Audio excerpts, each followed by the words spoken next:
வணக்கம் நண்பர்களே, welcome back to the motor ride. So இன்னைக்கு வீடியோவில் நம்ம பார்க்க போகிறது பஜாஜ் தரப்புலேருந்து அறிமுகப்படுத்தியுள்ள NS 400Z. ஸோ இந்த வெஹிக்கிளோட ஒரு கம்ப்ளீட் டெஸ்ட் ரிவ்யூ, இல்லை என்னெல்லாம் ஃபீச்சர்ஸ் கொடுத்துருக்காங்க, அண்ட் இந்த வெஹிக்கிளோட ஆன் ரோட் ப்ரைஸ் அண்ட் அதுக்கு என்ன மாதிரியான ஃபினான்ஸ் ஆப்ஷன் இருக்குது, டவுன் பேமெண்ட்ஸ், இந்த மாதிரி கம்ப்ளீட் டீட்டெயில் ரிவ்யூ நம்ம பார்க்க போகிறோம். வீடியோக்குள்ளே போகிறதுக்கு மாதிரி இன்னும் நம்ம சேனலுக்கு சப்ஸ்கிரைப் பண்ணாமல் பார்க்குறவங்க மறக்காம சப்ஸ்கிரைப் பண்ணி பெல் நோட்டிஃபிகேஷன் ப்ரெஸ் பண்ணி வச்சுக்கோங்க. வாங்க வீடியோக்குள்ளே போகலாம்.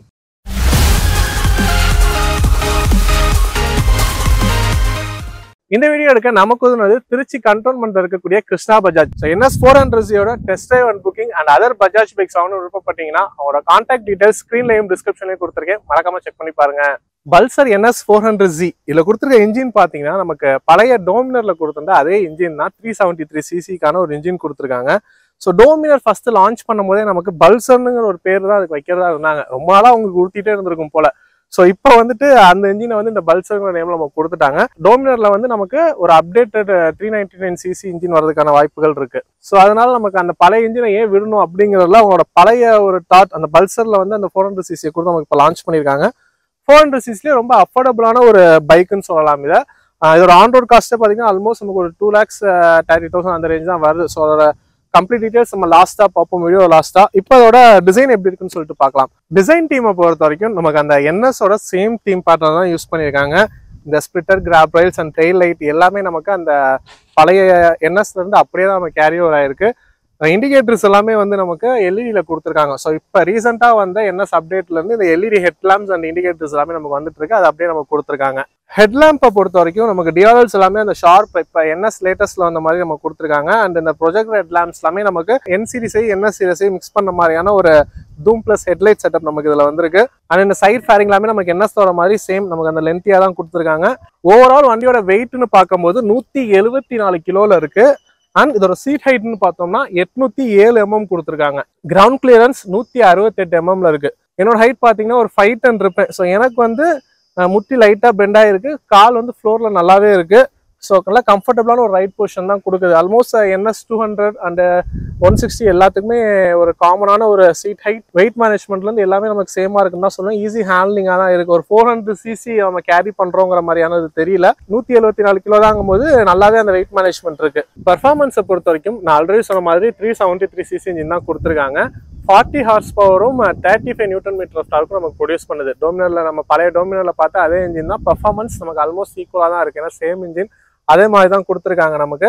பட் வெயிட் நமக்கு குறைஞ்சிருக்கு. டோமினோட வெயிட்டை விட இதில் நமக்கு வெயிட் கொஞ்சம் குறைஞ்சிருக்கு. ஸோ அதனால அந்த ஒரு டிஃப்ரென்ஸ் நம்மளால ஃபீல் பண்ண முடியுது. ஸோ இனிஷியல் டார்க்ல எல்லாமே புல் நல்லாவே இருக்கு நமக்கு. பட் லோ கியர் ரேஷியோல வந்து நமக்கு செயின் அடிக்க தான் செய்யுது. நமக்கு ஒரு செகண்ட் தேர்ட் கியர்ல எல்லாமே நம்ம அந்த ஒரு 2000-3000 RPM எல்லாமே நம்ம ப்ராப்பரா மெயின்டைன் பண்ணும். இல்லாட்டி நமக்கு வந்துட்டு செயின் அடிக்கிறது நல்லாவே ஃபீல் ஆகுது. ஸோ கியர் டவுன் பண்ணி தான் நம்மளால ஓட்ட முடியுது. டாப் ஸ்பீடை பொறுத்த வரைக்கும் 150+ போகும்னு சொல்லியிருக்காங்க இந்த வண்டி. நம்ம வந்து ஆன் ரோட் டெஸ்ட் ட்ரைவ் பண்ணி பார்க்கல, நமக்கு பேப்பர்ல கொடுத்துருக்காங்க 153 வரைக்கும் போகும்னு சொல்லியிருக்காங்க. மற்றபடி சிட்டிக்குள்ள நம்ம கட்டடிச்சு ஓட்டுறதுக்கு இதுக்கெல்லாமே வண்டி நல்லாவே இருக்கு.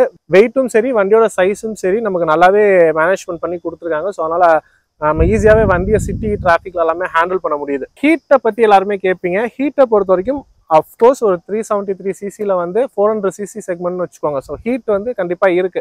நீங்க ஒரு டிராஃபிக்லயே ஒரு ரொம்ப நேரம் ஐடில்லே வச்சு ஆன் பண்ணியிருக்க எல்லாமே ஹீட் டெசிபேஷன் நிறையவே தான் இருக்கு. நீங்க ஷூ எல்லாம் போட்டிருந்தீங்கன்னா அது வந்து தெரிஞ்சுக்கல. இப்போ செப்பல் போட்டிருக்கீங்க போது கண்டிப்பா தெரியுது. ஷூ எல்லாம் போட்டிருந்தீங்கன்னா மேனேஜபிள் தான். அது ஒன்றும் அந்த அளவுக்கு நமக்கு தெரிஞ்சுக்காது. கூலிங் சிஸ்டம் பொறுத்த வரைக்கும் லிக்விட் கூல் சிஸ்டம் தான் கொடுத்துருக்காங்க. ஸோ அதனால ஹைவேஸ் எல்லாம் போகும்போது அந்த அளவுக்கு ஹீட்டுங்கிறது தெரியல நமக்கு. அண்ட் டிரான்ஸ்மிஷன் சிஸ்டம் பொறுத்த வரைக்கும் நமக்கு 6-speed மேனுவல் டிரான்ஸ்மிஷன் சிஸ்டம் கொடுத்துருக்காங்க. பிரேக்கிங்கை பொறுத்த வரைக்கும் நமக்கு டூயல் சேனல் ABS கொடுத்துருக்காங்க. ஃப்ரண்ட்ல 320 mm டிஸ்கும், ரியர்ல 230 mm டிஸ்கும் கொடுத்துருக்காங்க.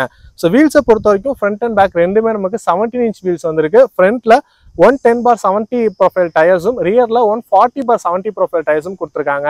ஸோ டிஸ்கை பொறுத்த வரைக்கும் ரியர்ல 230 mmங்கிறது நமக்கு கொஞ்சம் சின்னதா இருக்க மாதிரி ஃபீல் ஆகுது. ஸோ 240 mm கொடுத்துருந்தா இன்னுமே கொஞ்சம் நல்லா இருந்திருக்கும். சஸ்பென்ஷனை பொறுத்த வரைக்கும் ஃப்ரண்ட்ல 43 mm டிராவல் பண்ணக்கூடிய அப்சைட் டவுன் ஃபோக்கும், ரியர்ல மோனோசாக் சஸ்பென்ஷனும் கொடுத்துருக்காங்க. ஸோ சஸ்பென்ஷனோட ஃபீட்பேக்கும் நமக்கு ஆன் ரோட் நல்லாவே இருக்கு. ஸ்பீட் பிரேக்கர்ஸ்லயும் சரி, பாட் ஹோல்ஸ்லயும் சரி நல்லாவே ஹேண்டில் பண்ணுது. நமக்கு பில்லியனை விட ரைடருக்கு ரொம்பவே கம்ஃபர்டபுளா இருக்குன்னு சொல்லுவேன்.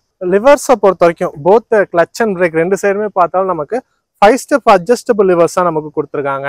எக்ஸாஸ்ட்டை பொறுத்த வரைக்கும் அண்டர்பெல்லி எக்ஸாஸ்ட் வந்திருக்கு. இதோட எக்ஸாஸ்ட் நோட்டு கேட்போம் வாங்க.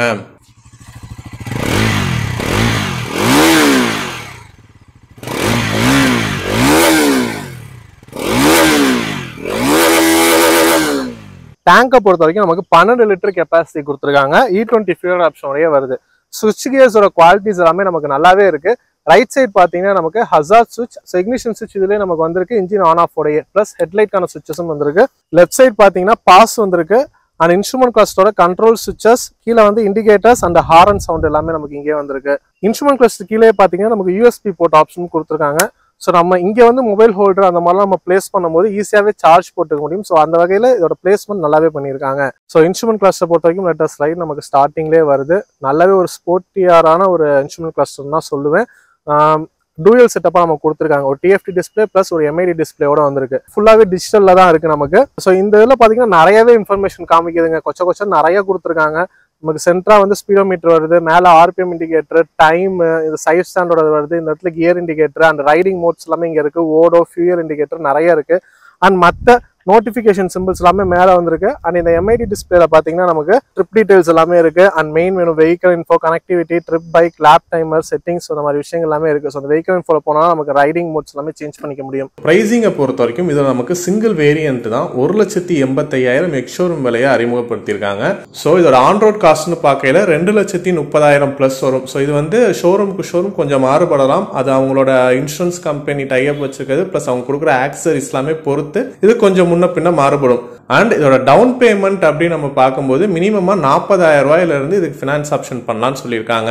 For more details, test drive and புக்கிங்ஸ்க்கு திருச்சி கண்டோன்மெண்ட்ல இருக்கக்கூடிய கிருஷ்ணா பஜாஜ் அவங்களோட கான்டாக்ட் டீடைல்ஸ் டிஸ்கிரிப்ஷன்ல கொடுத்துருக்கேன், செக் பண்ணிக்கோங்க. ஓவரால் ஃபைனல் வேர்ட்ஸ் பார்த்தீங்கன்னா இந்த வெஹிக்கிளோட ஆன் ரோட் காஸ்ட்னு பார்க்கையில 2,30,30,000 ரூபாய் வருது. ஸோ இந்த செக்மெண்ட், அதாவது ஒரு 400cc செக்மெண்ட்லேயே ஒன் ஆஃப் த அஃபோர்டபுள் பைக்குன்னு சொல்லலாம் இதை. ஸோ இந்த ஒரு ப்ரைஸ் ரேஞ்சுக்கு ரியலாகவே ஒரு ஒர்த்தான பைக்குன்னு தான் சொல்லுவேன். ஏன்னா நமக்கு மற்ற பிராண்ட்ஸ் எல்லாமே போகும்போது 150cc நமக்கு 2 லட்சம் ரூபாய்க்கு விற்கிறாங்க. அண்ட் கேடிஎம்லாம் போயிட்டோம்னா 3 லட்சம் ரூபாய்க்கு மேலே வருது பிரைஸ். ஸோ அப்படிங்கும்போது இதோட பெர்ஃபார்மன்ஸ் அண்ட் இதில் கொடுத்துருக்க ஃபீச்சர்ஸ் எல்லாத்துக்குமே இந்த வெஹிக்கிள் வந்து ஒரு ஒர்த்தான வெஹிக்கிளாக தான் தெரியுது. ஸோ இதாங்க இந்த வீடியோ உங்களுக்கு யூஸ்ஃபுல்லாக இருந்திருக்கும் நம்புறேன். லைக் பண்ணிட்டு உங்க ஃப்ரெண்ட்ஸ்க்கும் ஷேர் பண்ணுங்க. இன்னொரு வீடியோவில் சந்திக்கிறேன். நன்றி.